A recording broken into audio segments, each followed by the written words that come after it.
pipe or something. Just beating his head to death. He almost killed the guy. And he might have killed the guy, I don't know. The guy might have died, they might have thrown him in the trunk that night, I don't know. Gotti had broken an unwritten rule of the mob. Violence should only be used when there are no witnesses. He walks over, apologizes to me. Blood flying all over the place. That was the first time I had ever seen him. He had a long black, top coat, leather top coat. I mean, he just looked like part of a gangster. It was clear Gotti feared no one.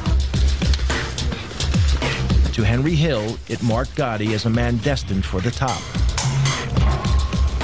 He was a man on the rise. He was, he had his own crew. You know he was going to be somebody. You just knew it. I mean, he had that presence. But one man stood in the way of Gotti's rise: Paul Castellano. He was the head of the Gambino crime family, the most powerful of all the mafia families in the U.S. Castellano was an old-style hood, a mafioso who disguised his crimes behind a veneer of respectability. Paul wore two hats. He could mingle with lawyers, real estate, businessmen and developers, doctors, talk their language. Then he wore his Gambino family hat, and he could sit there and discuss why this guy's got to get killed and say, okay, he's got to go. Gotti would have to eliminate Castellano to become boss. But Gotti was not the only one who wanted him out of the way. In 1983, President Ronald Reagan declared war on organized crime. The target was the Mafia's ruling body, known as the Commission. On it sat Paul Castellano. Under America's tough anti-mafia RICO legislation, crime fighters could prosecute Castellano and the other bosses for running a criminal enterprise, if they could prove the Commission was meeting. The Commission was so secret, the only proof the FBI had was from 1957, when police raided an infamous mob gathering. Then, one morning in 1984, FBI agent Joe O'Brien received a call from a mole inside the Mafia. He informed me that there was going to be what's known as a Mafia Commission meeting in a couple of hours. I didn't believe him, to be honest with you, because this was pretty much unheard of. These guys cannot afford to meet. That can be very incriminating to them. If the FBI could get a photograph of this meeting, it would help destroy the Commission.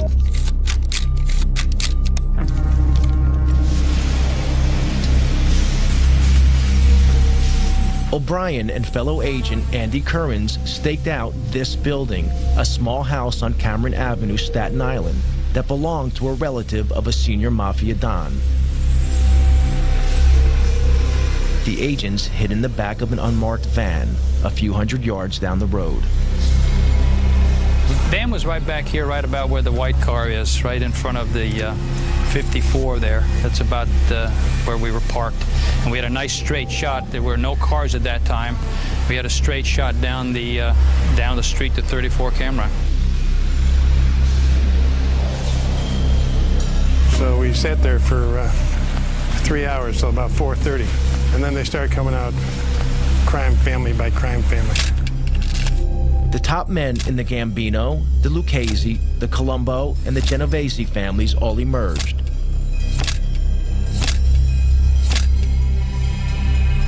Then finally our long-awaited guest of honor, if you will, Paul Castellano came out. Castellano was the boss of bosses. It was like the king strutting out. You could almost envision a carpeted area.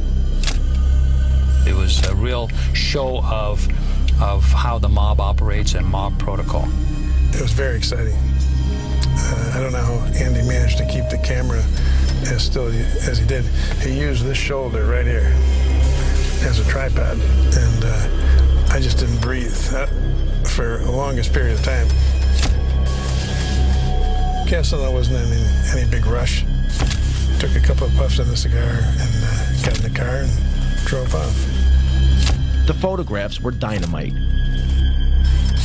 The FBI knew that such striking visual evidence was just the thing to put in front of a jury.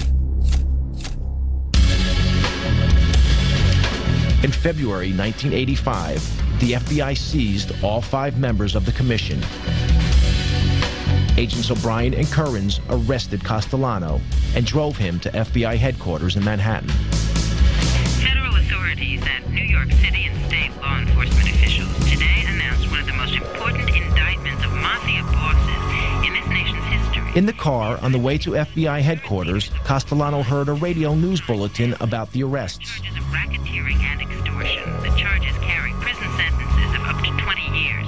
From New York, NPR's Mike Schuster. It was the beginning of the end of Castellano's reign. Made their move late last night.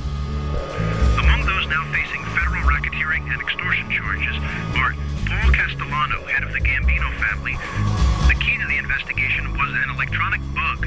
He turned to Joe, I remember, and he said, "Is that true?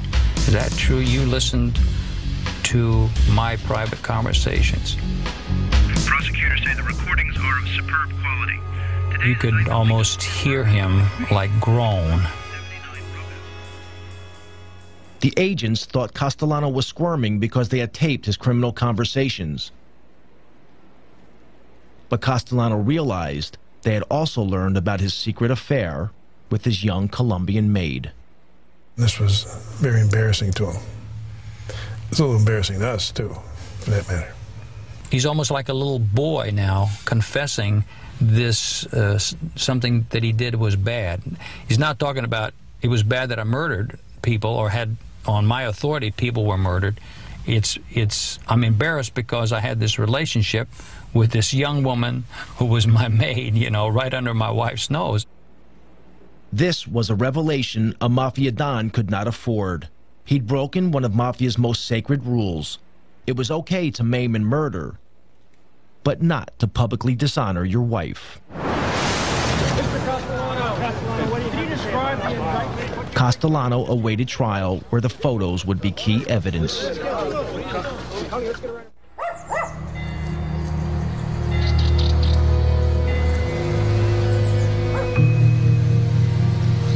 If the New York mob wanted to know what a Mafia war was like, they needed look no further than Sicily.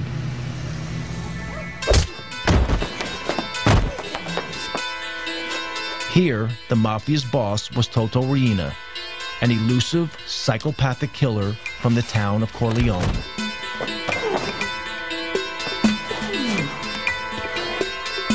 Corleone was a Mafia stronghold set high in the mountains of central Sicily. It was the place that gave its name to Marlon Brando's character in the film The Godfather.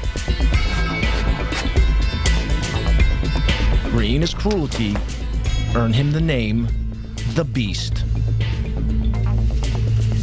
Corleone had an unenviable reputation as a place where only the toughest mafiosi were born and bred, as one local anti-mafia fighter remembers.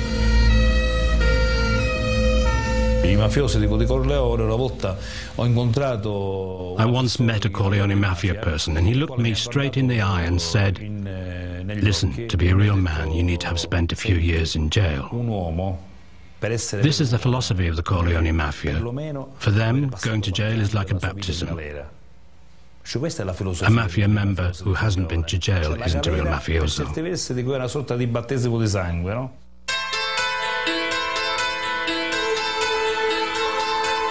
Riina's crime family had seized control of the Mafia in a vicious war. In Palermo, in the early 80s, the streets were soaked with the blood of Riina's victims. During one 6-month period, a body was found in the city every 3 days.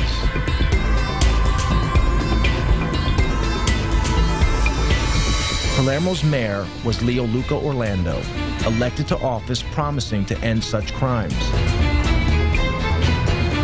Even 20 years later, his courageous stand means he must have an armed guard 24 hours a day. Palermo was a city just living in silence and in dark. The way the citizens to avoid to be involved in these killings was to deny that the mafia does exist. Just to say, we don't see, we don't speak, we don't hear, it's not our problem, they kill each other, there's no risk for us. If we don't speak about the mafia, we will never be killed. The man leading the hunt for Riina was an investigating magistrate named Judge Giovanni Falcone. He had grown up in a rough area of Palermo, where some of his schoolboy friends later became mafiosi. Unlike them, he had chosen to fight for the law rather than against it. From his headquarters in Palermo's Palace of Justice, Falcone had been battling the mafia for over a decade.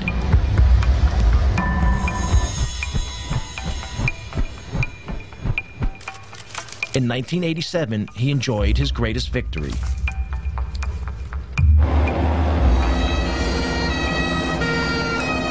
In the Maxi trial, over 300 mafiosi have been sent to prison, their sentences totaling almost 3,000 years.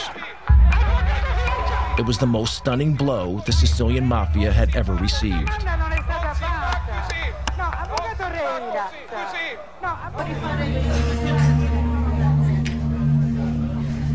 But Mafia boss Toto Riina had escaped the roundup. He remained free, running his criminal empire from an unknown hiding place.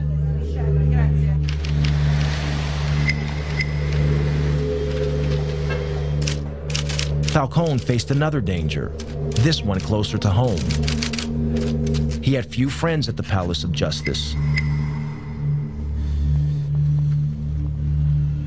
The people of Palermo stood on the sidelines, waiting to see who would come out on top, Falcone or the Mafia. Falcone rented a vacation apartment on the beach, half an hour's drive from Palermo. When he went there, it seemed that most of Palermo knew about it. When Falcone was on the move, it was like a wedding party. There were lots of cars, even a helicopter in the sky above. So everyone knew that Falcone was at the beach house. Yet the ring of steel that protected Falcone made little difference to Riina.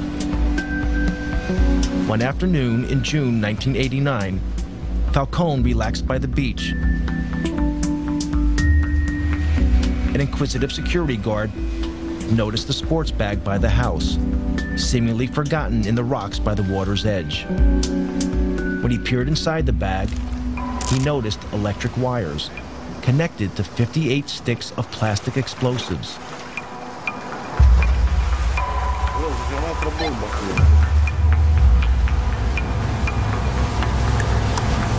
The bag was wired to explode if it was picked up.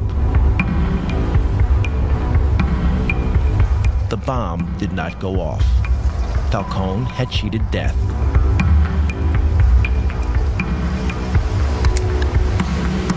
Soon after the assassination attempt, Falcone spoke to one of his closest friends in the fight against the Mafia.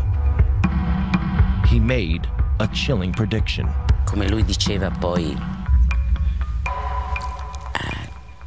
when we were talking afterwards, he told me, my life's mapped out. It's my destiny to be killed by the Mafia someday. Non posso che morire così. Non posso che essere ucciso. The only thing I don't know is when. Che non so. With Riina at large, Falcone was running out of time. Back in New York, the clock was also ticking for the American Godfather, Paul Castellano.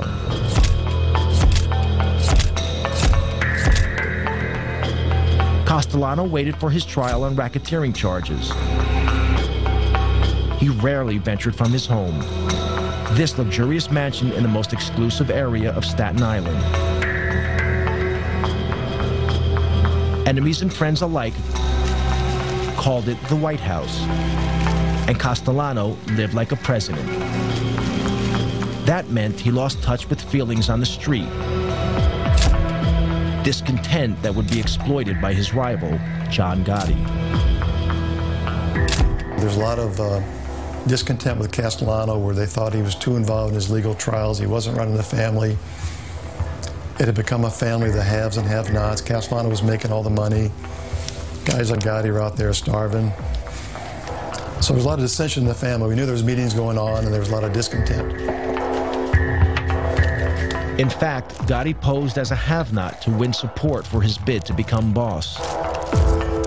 In reality, Gotti was making a fortune dealing heroin, making him a hero to his supporters.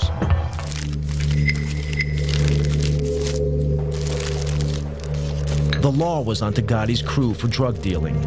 That brought more heat on Castellano. So he planned to break up Gotti's crew. Gotti knew he had to act. The stage was set for a showdown.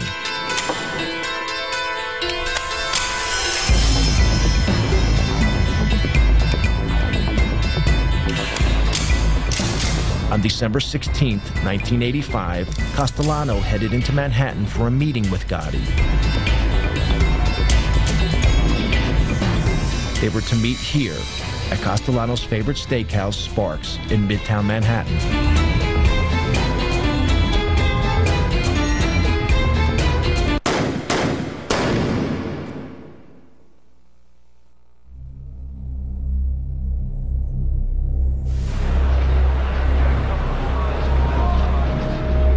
Outside the restaurant, Castellano and his driver were shot dead.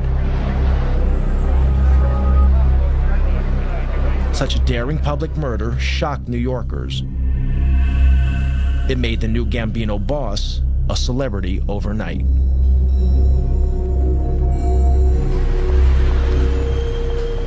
At the time, Gotti was facing a trial on a charge of racketeering. Until the murder, few outside the world of law enforcement had even heard of Gotti. We went from having what was really kind of a, not sleepy, but routine organized crime case to the case of the decade. We had huge throngs of reporters outside the courthouse, in the courtroom. We had a big fish on the line. At his trial, Gotti was defended by flamboyant mob lawyer Bruce Cutler. For many years, Cutler has continued to act as Gotti's apologist. He had a remarkable insight into others, like a sense, almost a sixth sense, if you will, to size people up. Gotti could certainly size up a jury. In March 1987, the trial reached its conclusion. Gotti was acquitted of racketeering. But unknown to law officers, a juror had been bribed by one of Gotti's men. Gotti was tried in 2 other cases, both for assault, both defended by Bruce Cutler. How say you with respect to defendant John Gotti, guilty or not guilty? You find him not guilty. Each time, the Gambino boss got off. Bribery and intimidation of witnesses saw to that. The nickname, the Teflon Don, was born. Gotti was different from almost any other Godfather. He made little secret he was a Mafia Don, and enjoyed that everyone knew he'd risen from Brooklyn poverty to become the boss of bosses. He was born dirt poor, was on the street since he's 12, was on the cover of Time magazine in his 40s, and he took on the system. In the opinion of his former attorney, Gotti was a modern-day Robin Hood, standing up to those in power. Jewish people, Irish people, working people, union people, construction workers, policemen. My father was a detective. Some of our strongest supporters that used to cheer for us were local police, not because they're allowed to, but it was the alphabetized government thugs we fought.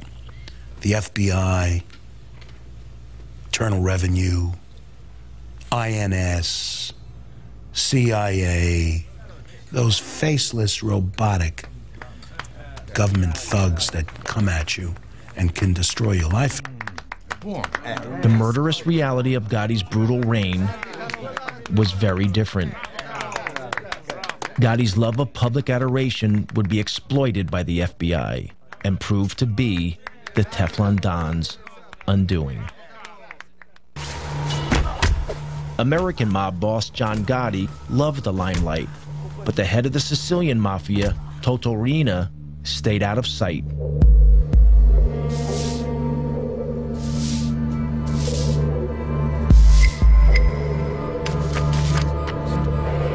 Prosecutor Giovanni Falcone was determined to hunt him down. Falcone needed a way of connecting Mafia boss Riina to the crimes carried out in his name by his army of killers.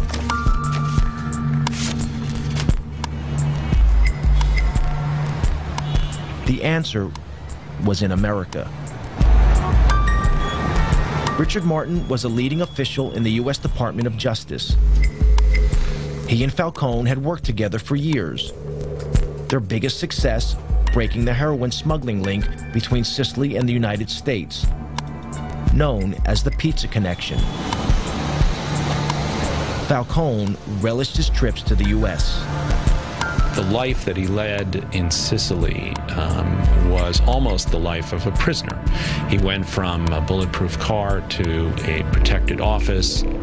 Instead, when he came to New York, he could go shopping, he could go to restaurants, he could come to our offices, we could go to our homes and meet our families together. And so for him, New York was like freedom. Falcone's visits to New York were for more than pleasure. He had been impressed by America's tough anti-mafia laws. Laws that allowed the U.S. government to target Mafia boss Paul Castellano and to bust the commission. I think it also liberated his thinking and allowed him to sort of see beyond his own sort of realm coming here. So I think he not only enjoyed it, but I think it was very good for his vision of the way that he was going to attack the Mafia and the way in which he would work with Italian law enforcement. In 1991, a new justice minister took office in Rome, determined to finally crush the Mafia. He offered Falcone a job at the ministry as overlord of the anti-mafia campaign throughout Italy.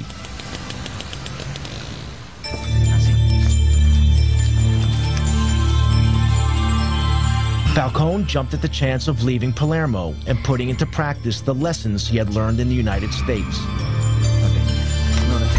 His ideas were revolutionary. An Italian equivalent of the FBI was to be formed. Across Italy, the fight against organized crime would be centralized under Falcone's control.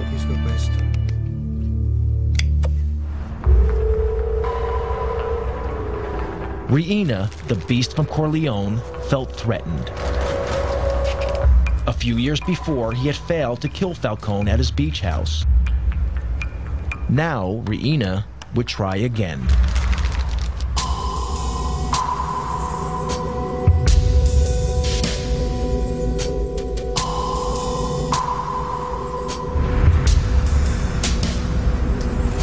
On May 23rd, 1992, Falcone and his wife Francesca returned to Palermo for the weekend.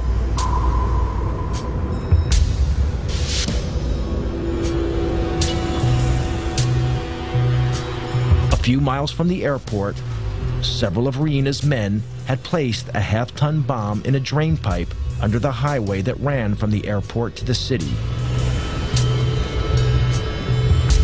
The men hid in a building above the road, armed with a remote-controlled detonator.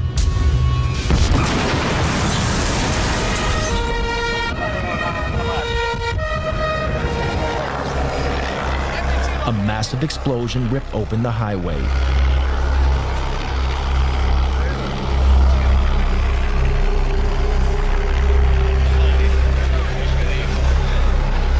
The explosion was so enormous, it registered on local earthquake monitors.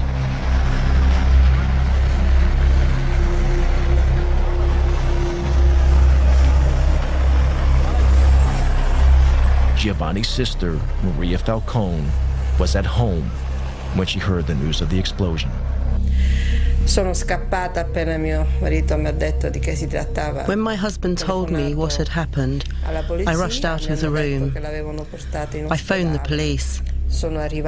They told me Giovanni had been taken to hospital.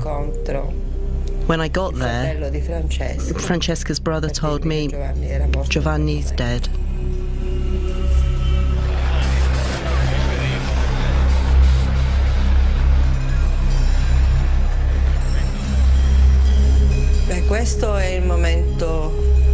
This was the saddest moment ever.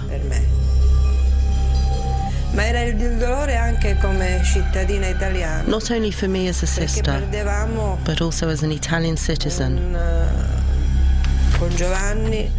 Because we felt that in losing Giovanni, our greatest chance of beating the Mafia had gone. Falcone was not only a colleague, I was proud to think of him as a colleague, but a friend. I was enormously saddened, and it was as if part of what we all worked for had been lost. Reina reputedly threw a party, toasting Falcone's demise with champagne.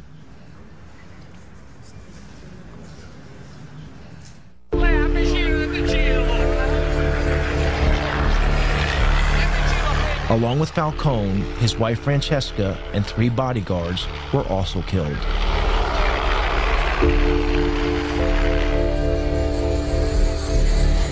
Thousands gathered at the church of San Domenico in Palermo for the funeral, waiting patiently for hours in the rain. The funeral was broadcast live on national TV. Across Italy, all regular television programs were suspended. Parliament declared a day of mourning.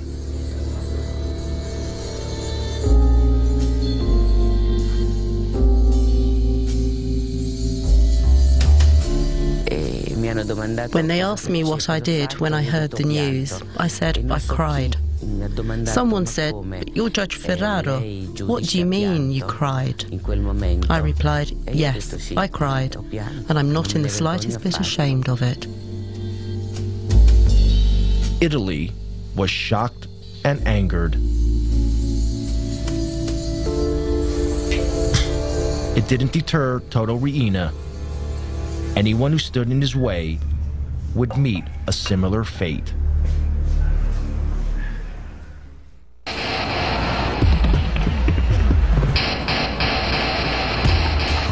In New York, the net was closing in on American Godfather John Gotti.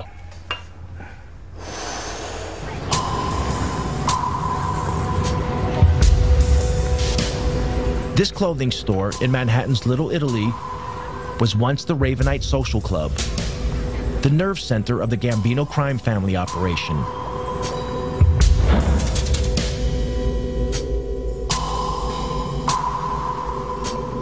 Gotti insisted that his crime family visit the Ravenite to pay public homage to him. The FBI had placed a surveillance team on a block near the Ravenite. This is some of the actual footage shot by the FBI. Gotti reveled in his public persona as Mafia Godfather. He made no attempt to hide the fact that he was meeting with his criminal gang. The rest of the family was required to come down there as a command performance to meet with John, discuss business, kiss his rear end, give him money, what have you. So during the course of the week, you might have all 20 caps in the family down there on different nights, plus 80 to 90 to 100 soldiers. All standing out there in broad daylight. And for us, it was a gold mine, just seeing, identifying the entire Gambino family during the course of the week, all in one place. Pictures, though, were not enough. To get a conviction, The FBI also needed to hear Gotti talking about his crimes. They had bugged the Ravenite, but the mics had so far failed to pick up much. Then they had a break. An informant told them Gotti always held his most important meetings in an apartment upstairs, owned by the elderly widow of a Gambino member.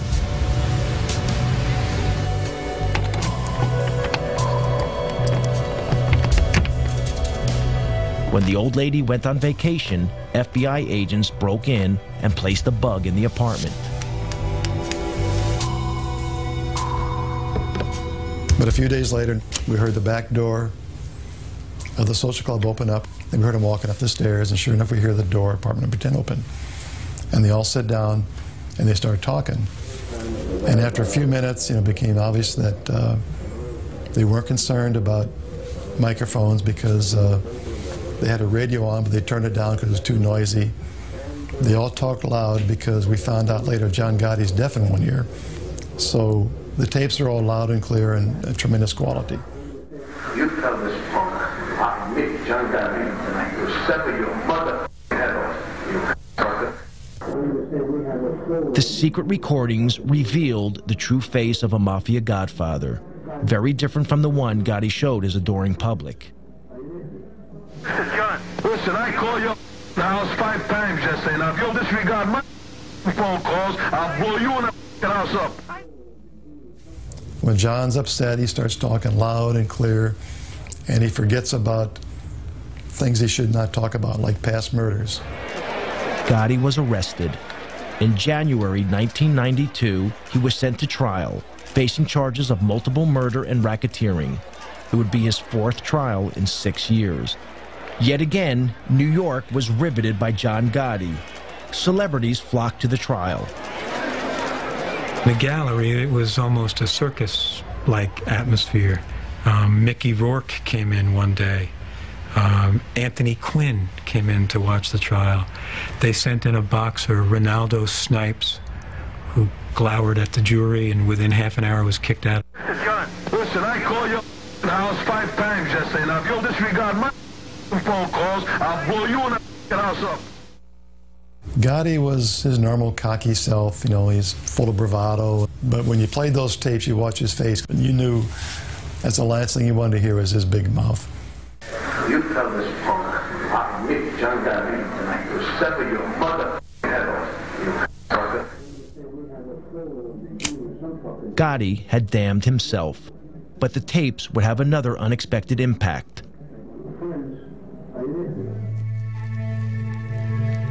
Also arrested with Gotti was his loyal right-hand man, Sammy the Bull Gravano. Dominic Montiglio went to school with Gravano. Later, both men would become mobsters with the Gambino crime family.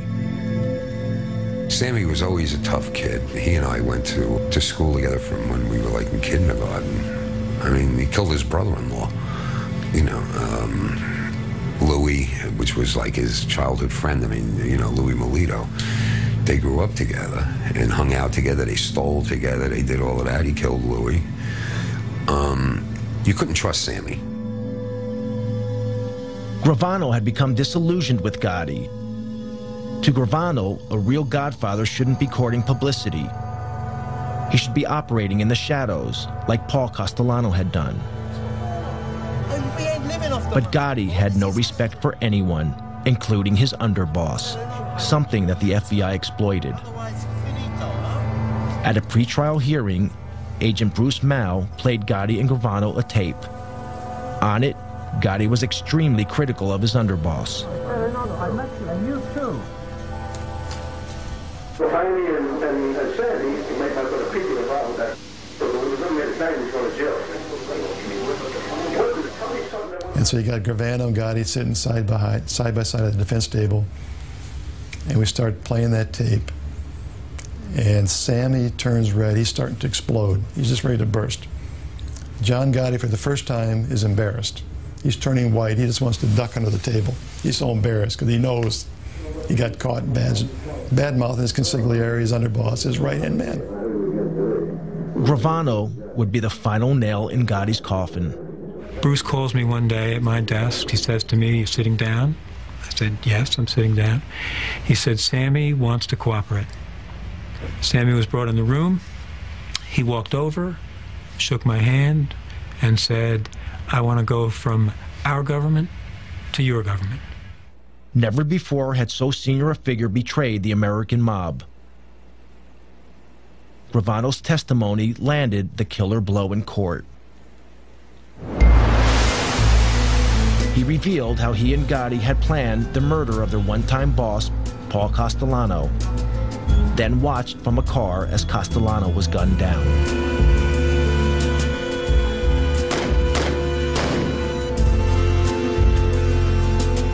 Gravano was a fantastic witness, and John Gotti acted like someone who knew he was going to be convicted, and he was really worried about it. He was ornery, snapping at me, snapping at his lawyers. It was, I enjoyed watching it. In April 1992, Gotti was found guilty on 13 charges, including murder and racketeering. The judge sent the Godfather to one of the toughest jails in the U.S., Marion Federal Penitentiary in Marion, Illinois. The sentence was steep, life without the possibility of parole. Despite the evidence of the tapes and Gravano's testimony, Gotti's attorney in his first 3 trials still protest Gotti's innocence. If you're asking me, do I agree with the label that he was boss of some Gambino group, I say no. To you, I've said no all my life. He said no. I don't say he was an altar boy or a saint. He was one tough cookie. But he said he was not part of any mob.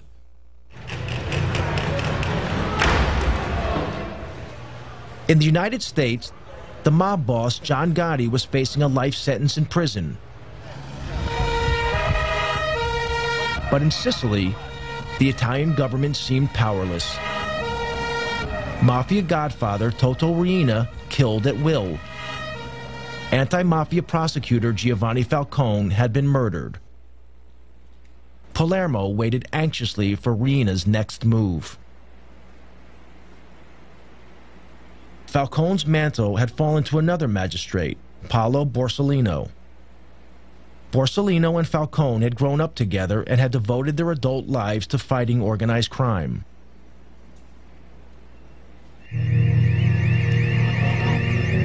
On Sunday afternoon, July 19th, 1992, 2 months after the murder of Falcone, Borsellino visited his elderly mother in this apartment block, as he did every weekend.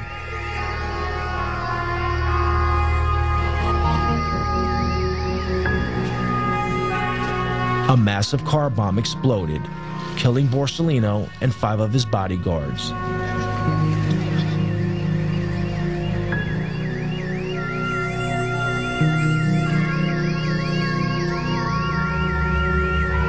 This outrage was the final straw. It caused a revolution against the Mafia, led by the people of Palermo. After the killing of Paolo Borsellino, the reaction of people, of population in Palermo was enormous. The women, the children, the people reacted, just crying, "Basta, no more, enough is enough." Enough was enough. Thousands poured onto the streets of Palermo in a wave of anger unprecedented in Sicilian history. Everyone sensed the Mafia's next target was Mayor Leoluco Orlando, elected to office pledging to rid Palermo of the Mafia. When he appeared in public, women and children threw a protective cordon around him, daring the Mafia to kill them to get to the mayor. They sent a clear message. The message was that I was not alone.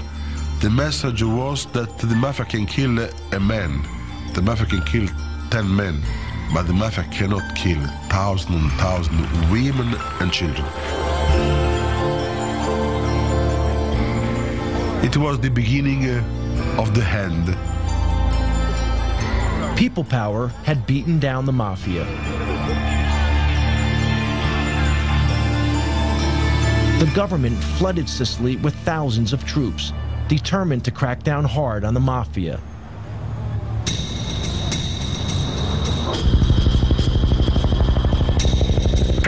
In January 1993, Italian police nabbed the biggest prize of all.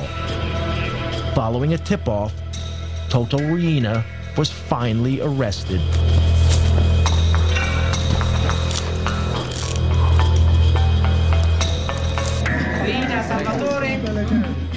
Salvatore Riina was captured in Palermo by the Carabinieri this morning. Toto Riina is ours. Astonishingly, Riina had been living in the middle of Palermo, undetected by the police for over 20 years.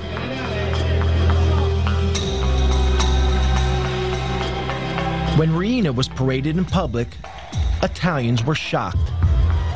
This inoffensive-looking, peasant-like character was responsible for the brutal slayings of Falcone and Borsellino, along with hundreds of others.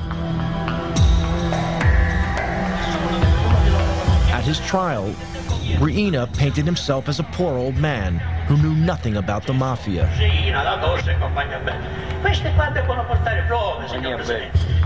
This flimsy defense was rejected.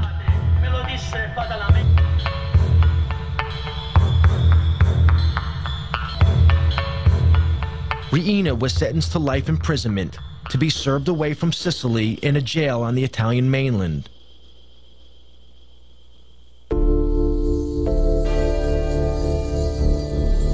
On both sides of the Atlantic, the day of the Godfathers seemed over. John Gotti died of cancer in prison in 2002, 10 years into his life sentence. With Gotti's death, an era ended. By publicly flaunting the fact that he was boss of bosses, he ensured that law enforcement agencies would leave no stone unturned to finally smash the mob. The future is pretty grim for the mob if the FBI and other federal agencies keeps the pressure on to go after these guys. The biggest mistake we could make is declare that the war and the mob is over with, we've won, and go off to do other things. These people are very resilient. 5 years they could regroup, reorganize. They'll never be as effective as what they were 30 years ago, but they'll still be a viable criminal force. In the U.S., the mob is moving with the times. They're involved in internet fraud, sex phone lines, and stock exchange scams. But they are no longer the power they once were. And the FBI is determined to not let Russian, Chinese, or other immigrant criminals dominate their neighborhoods in the way Italian gangsters once controlled theirs.